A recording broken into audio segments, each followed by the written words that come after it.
Hello, welcome to your daily reading and meditation. I'll be reading the passage for July 30th from A New Day, 365 Meditations for Personal and Spiritual Growth.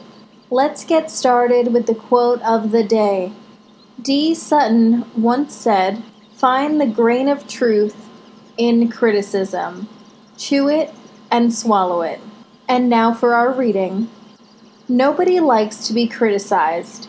We all know that from experience. Some of us, though, find it impossible to accept even mild and well-intentioned suggestions. We become immediately angry and defensive without thinking about the point being made. At the very least, these episodes can be painful and embarrassing. At the worst, they can destroy relationships. One mistake we make is to focus on the messenger rather than the message.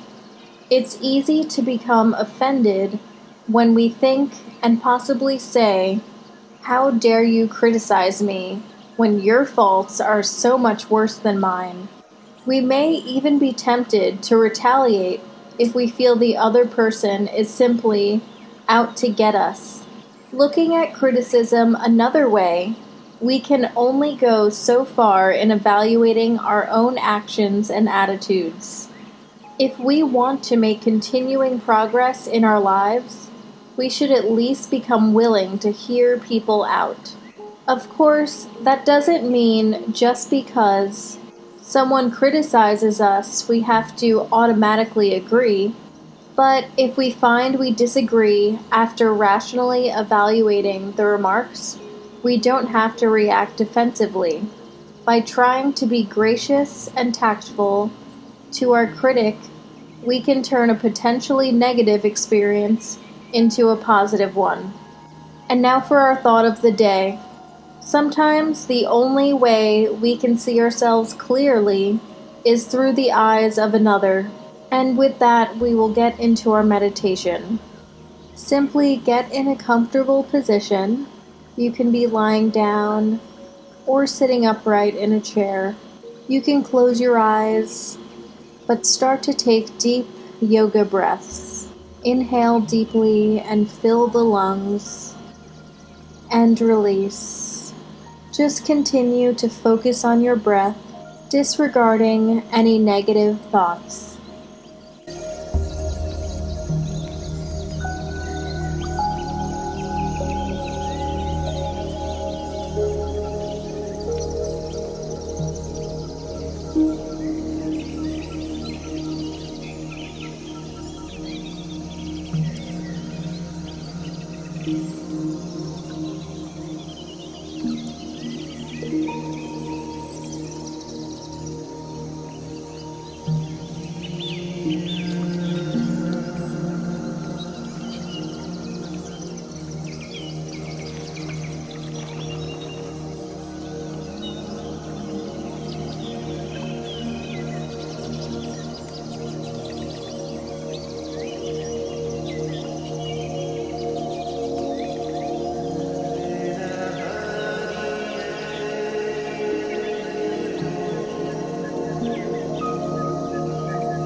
And that concludes our meditation for today. Our reading had a good reminder to sometimes take constructive criticism, if it's coming from a good place, of course. People's advice can sometimes shift our perspective for the better. So just for today, let's keep an open mind. Namaste.